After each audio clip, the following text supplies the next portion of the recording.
All right, welcome back. You're watching Morning Cafe. I want us to shift gears and talk matters dispute resolution. Understanding private mediation, we often hear more about mediation itself, but now we're talking about private mediation. What is it?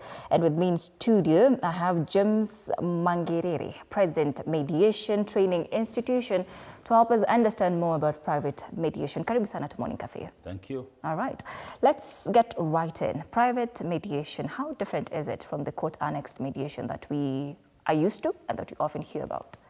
So, first of all, thank you for inviting me to this interview. It's important to note what mediation really is, because I'm talking to the public, most of which may not know what mediation is. Mediation is an alternative dispute resolution process. Alternative means processes that are alternative to traditional litigation, because most people understand in this country that when we have disputes, we have to refer them to the courts. Yes. But there are other ways of resolving disputes, among them being things like negotiation, mediation, conciliation, arbitration, and others. So you've just asked a question about court-annexed mediation and private mediation. Right. Court-annexed mediation is a mediation that happens within the courts. Sometimes the courts identify, screen, and refer cases to mediation. And there's a group of mediators who have been interviewed and accredited by the courts who handle that. But when it comes to private mediation, this is mediation that of cases that have not found their way to court. And in fact, this is the norm worldwide. Cases need not go to court. They should first of all go to private mediation. And if people fail, then that matter seems to have exhausted the channels of resolution. And therefore, that's the moment that you'll find its way to court. There is a first line of dispute resolution process. Yeah. Do you feel like we do embrace private mediation here in Kenya as well? Because you mentioned something about we often just think about court as the final, with the final say. So do you think we do understand what private mediation really is and truly embrace it? The reason why we are on these TV stations is to educate the public about this process of dispute resolution. Most Kenyans only believe, because what we see on TV every day are programs like Vioja Mahakamani, so that people believe that if I have a dispute, the first line is to take this person to court. That's why people threaten each other that if you do this, I'll take you to court. But most Kenyans do not understand that we have better ways of resolving disputes. And in fact, culturally, if you look at us as Africans, culturally we used to resolve our disputes without taking them to a third party. And if we took them to a third party, we took them to a third party who assisted us to negotiate. And that's the origin of mediation.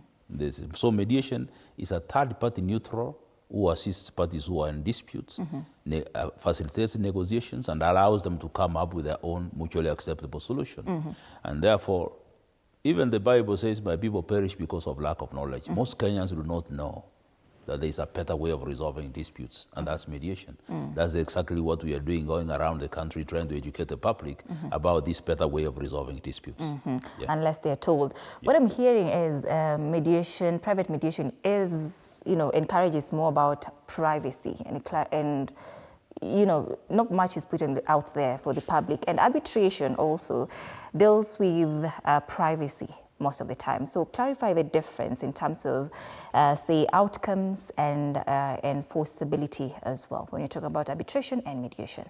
Well, it's very clear that some people confuse a lot the difference between mediation and arbitration. And some people believe that mediation is a small sister to arbitration, and something I want to make very clear right now.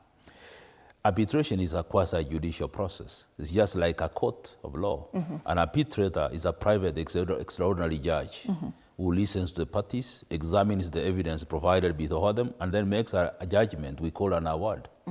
Whereas in mediation, this is a process where you assist parties to negotiate.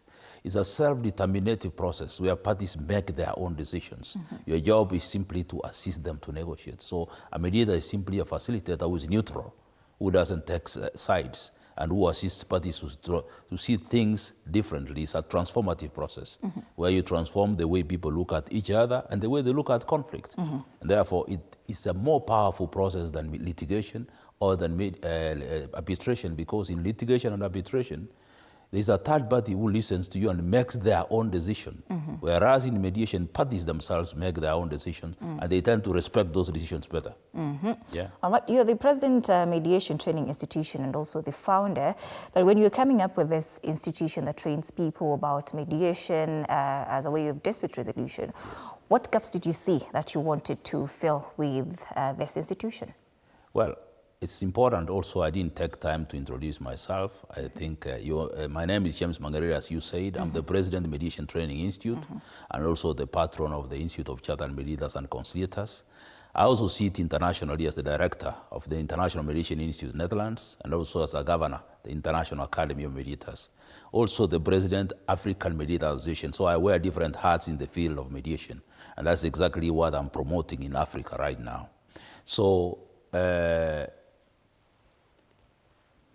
don't know if I should talk more about private mediation more than what I've just said, unless private mediation is also allowed. The legal notes number 145 of 2022, which are the mediation rules that we have currently, allow that people can mediate their case privately and bring their agreement to court. And that agreement can be converted into a judgment. I'm sure if Kenyans knew this, that would have been their first line of resolving disputes. Rather than going to court, waiting for your case for, sometimes even land matters take 15, 20 years. In an issue that you can resolve in one morning, have an agreement written, bring it before the court, attaching your agreement with form number 15, which I'm sure some people may know, which is available in legal notes number 145 for 2025, and are asking the court to adopt that agreement. And once that agreement has been adopted, it is then converted into a court judgment. If Kenyans knew this, I'm sure most of them will not have to go to court. They will have their matters resolved through mediation because those agreements now can be converted into judgments of the court. Yeah. All right. So while training, what are some of the training and accreditation process that someone needs to go through in order to become a qualified mediator in the country? Well, training, we always believe that a person, before they come to our training, they already have 50% of the skills. That's what I usually tell them, because all along, you have been resolving disputes, so you have what you call your social and emotional intelligence. That social intelligence is understanding other people's emotions so that you can use that knowledge in the social interactions. Emotional intelligence is understanding your own emotions so that you can use it in decision making. When we combine that, we call it intuition. When we put you in a class, because we have a program that is a 50-hour program, what we teach you is what we call behavioral technology. And behavioral technology is how to influence human behavior, and that can be done in a week if you are coming face to face with the disputants. Our program, MTI East Africa program, is accredited by the International Mediation Institute, the Singapore International Mediation Institute, and other 17 organizations in the world, because it has been assessed and found to be a program that can make people mediate professionally. Therefore, you require training. I hear people say you can be a mediator without training. That is false. I also hear other people saying that you can be an arbitrator. If you are an arbitrator, you can mediate. That is equally false, because arbitration is a quasi-judicial process where you make decisions, whereas mediators are trained specifically to empower parties to make their own decisions. But it requires specialized training, with credible institutions. All right. Yeah. So can all cases or disputes be solved through private mediation? And I'm looking at it from a point of, say, gender-based violence, for instance, as big a problem as that is. So can that be solved through private mediation? Not all gender-based violence cases can be solved through private mediation, but cases like domestic violence, those can be mediated by mediators who have been specifically trained for that. The kind of training that people go through the basic mediation program will not enable you to, for example, mediate a domestic violence dispute. It requires extra training where you are trained on how to screen cases, and also you are trained on how to do what we call power balancing, and how you can mediate using what we call shadow diplomacy, where you put people in different rooms for the purpose of their safety. So this requires specific training. In fact, I hear people say that criminal matters cannot be mediated. They are mediated every day, but there are those that cannot be mediated because they are excluded under the Constitution. Things like defilement, you cannot mediate that. Things like murder. But sometimes I have seen the Constitution itself, Article 159(2)(c) of the Constitution, allows the people to resolve disputes in 3 ways: using litigation, using what we call alternative dispute resolution, and using traditional dispute resolution mechanisms. And if you see, there are cases currently in the country that have been resolved through traditional dispute resolution mechanisms. Cases like, if people can go and Google a case of Republic versus Mohammed Abdu that happened, a murder case in Isiolo. In this case, Mohammed Abdu committed murder. He was arrested and placed in police custody. But as they were trying to arraign him in court, the two communities sat together and they agreed that they would pay the family of the deceased 50 camels as blood money, which was accepted. The father of the deceased wrote a sworn affidavit to the director of public prosecution and asked them to withdraw this case under Article 159(2) of the Constitution. The matter was withdrawn. So from there, so many other cases have been resolved through traditional dispute resolution processes. There are those ones that I have told you that are isolated, but most of them are done, are solved that way. And I realized when I crossed the border, I had an interview in NTV Uganda with the registrar of the Supreme Court of Uganda. And I realized that in Uganda, they are mediating criminal matters. In fact, what we call plea bargaining in this country has been adjusted in such a way in Uganda that people can do what? Can plea bargain and mediate criminal matters. In fact, if people want to learn more about mediation of criminal matters, there is a very nice book I can refer them to, the Mediating Criminal Matters by Pascal Camphil, and is available in our library for those people who want to read. So these matters can be mediated too, but people require specialized training. The basic mediation training itself is not sufficient for that. Yeah. Now that we are educating the public about private mediation and mediation in general, what are the styles of mediation that you put in place when parties in conflict come to you, of course, for the purpose of mediation? Then how do you take them through that step by step? Okay. I don't know if you're asking about the steps, but you're talking about the styles. I'll talk about the style and then I'll talk about the steps very briefly because of time. Well, let's talk about styles which we call models of mediation. And the reason why people require proper training is because you need to know what case you're handling, the structure of the case you're handling, and which mediation is appropriate for it. For example, we have 5 types of models of mediation. We have a facilitative model, an evaluative model, a transformative model, a narrative model, and a concord model. Let me just briefly explain that. And a facilitative model is where the mediator is purely a facilitator. You are simply empowering parties to make their own decisions. Therefore, it's a self-determinative process. An evaluative process, on the other hand, is where the mediator comes in with their own expertise to assist the parties resolve disputes based on their subject matter expertise. A transformative mediation, on the other hand, is a process where the mediator is not looking at resolving the disputes only, but also in ensuring that they also maintain a relationship. A narrative method is where the mediator uses the history of the disputants to drive them towards settlement. And a concord one is where you combine all the others. Now, when it comes to steps involved in the mediation process, it's very easy. First of all, is the first step usually is an opening statement. First of all, have a preliminary meeting with the parties involved to understand their case. First thing, do an opening statement, identify their issues, generate options, exchange offers, and eventually come up with an agreement. That's just a summary of what we do in the mediation process. But the process remains in the hands of the disputants. Your job is purely facilitative. You mentioned something about it's important for people to have emotional intelligence first before pursuing maybe a course in mediation. But how do you balance empathy with the neutrality, especially in cases where, say, emotions run very high? Emotions are very important in the mediation process. You know, people tend to delegitimize emotions. If you want people to find permanent solutions to their disputes, then emotions must be seriously taken account of the fuel that drives people towards settlement. So there is a role that emotions play in the mediation process. And a mediator, we can say you can be a qualified mediator, but if you are not emotionally intelligent, you are not an effective mediator. Therefore, emotions are the fuel that drives parties to settlement. And therefore, mediators themselves must understand the importance of both negative and positive emotions in driving parties to settlement. You ignore emotions and the agreements you have may not be able to be permanent. They will be temporary agreements that cannot be kept. And that's a big topic, in fact, to discuss. But with this very short, I think that's enough for this short interview. Yes. And in cases where parties have unequal power, say, for example, in an employee versus an employer, Yes. how do you now handle this mediation to ensure that justice is not compromised? Exactly. You know, issues to do with power imbalances are really very important issues in mediation practice, because you might find a very powerful employer, a weak employee, a housewife, a breadwinner, rich, poor. It's important. A mediator who does not understand how to manage or regulate balance powers in mediation does mediation a serious disservice.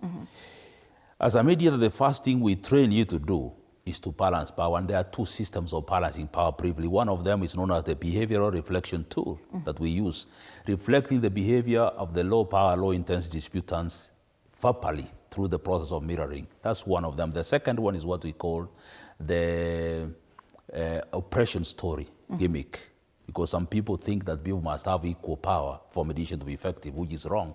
Because sometimes when people have equal power, it reinforces hostility. And therefore, we train mediators on how you can balance power. And there are so many techniques of balancing power. In fact, there are almost 37. So this interview that we are doing here will not be sufficient for me to even summarize the techniques of balancing power in mediation. But it's one of the most important virtues of a qualified mediator. Yes. So are we producing enough skilled mediators to meet this demand? The problem we have in this country is that the reason why even I want to talk about having a mediation act in this country is because we are not regulating the quality of mediators we have in the country.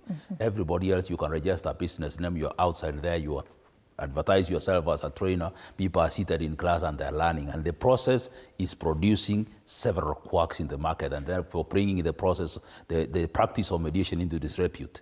So the reason why we need an act, a standalone act of mediation act, is because we want to regulate the practice and also the quality of training. These days, there is no institution that can assess and certify or qualify an institution as a qualified training institution. That's why a few years ago, we already had about 4 or 5 institutions that were training. Right now, we have 65 of them. Nobody controls the quality of the training or the quality of the syllabus. At the end of the day, we want to find that we shall bring this process, the whole process in the country, into disrepute. That's the reason why we need to work up as mediators in the country and make sure that we have a standalone mediation act. Right now, what we have known as a dispute resolution act is not only confusing, but in itself has so many provisions in it that are unconstitutional. That bill that is in Parliament should be rejected in totality. And that's why I'm even asking the members of Parliament, wherever they are, when they see that bill known as the dispute resolution bill, let it be rejected. It is causing confusion and it's entirely unconstitutional. If I had time, I would have appointed several provisions in that bill, about 16 of them, that are not even confusing, but totally unconstitutional. And therefore, it should be thrown out. Experts should be put together so that they can come up with a mediation act so that we can respect mediation as a standalone profession, and that's a profession that is superior. So we have mediators in the country who are qualified, who are really intending to support this profession. All right. Finally, as we wind up, how can Kenyans access mediators now? Is it affordable for every Kenyan to access a mediator? In fact, mediation is cheap. Sometimes some organizations offer what we call pro bono, which means you don't pay any fee. Some mediators are offering free mediation services. So what we need is for the judiciary, the government to support mediation. And the best way for us to support mediation is to come up with the proper legislation that can regulate this particular type of profession. Number 2, we should sensitize. The government and the judiciary must work hard to sensitize the public so that they can know that there is an alternative way of resolving disputes, so that people don't rush to court.